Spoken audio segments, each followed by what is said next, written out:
What you call a man who wears a dress? Gorgeous. What you call a man in women's sports? The wokest. What you call a man in camouflage who goes to war and fights for everybody's freedoms overseas? Homeless.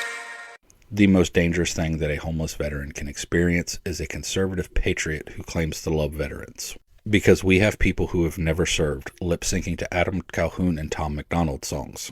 Adam Calhoun and Tom MacDonald, both people who've built music careers off the backs of veterans, specifically using veterans to attack other groups of people, while neither Tom MacDonald or Adam Calhoun have ever served in the military.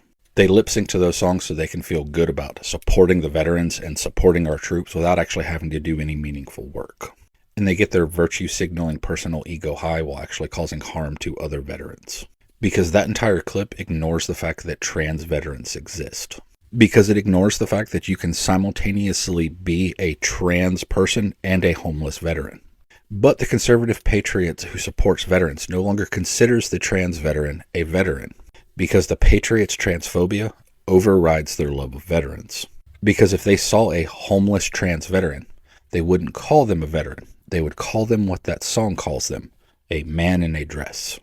Because the conservative patriot who supports veterans only loves veterans when it's the model ideal veteran who aligns with their values. And even then, when that veteran aligns perfectly with their idea of what a veteran should be, they don't actually want to do anything to help veterans. Because if they did, then they would stop being conservative and they would stop voting Republican. If you claim to support veterans and continue to vote Republican, then your claim that you love veterans is just a performative act. Because you're voting for the party that votes to deport veterans.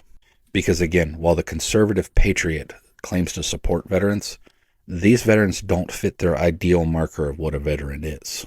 If you vote for the Republican Party, this is what you're voting for. Later, while this bill did pass, Republicans voted against it as a political stunt. They voted against the idea of expanding health care for the toxins and burn pits that veterans were exposed to because they went overseas, put on camouflage, and fought a war, just like that song says.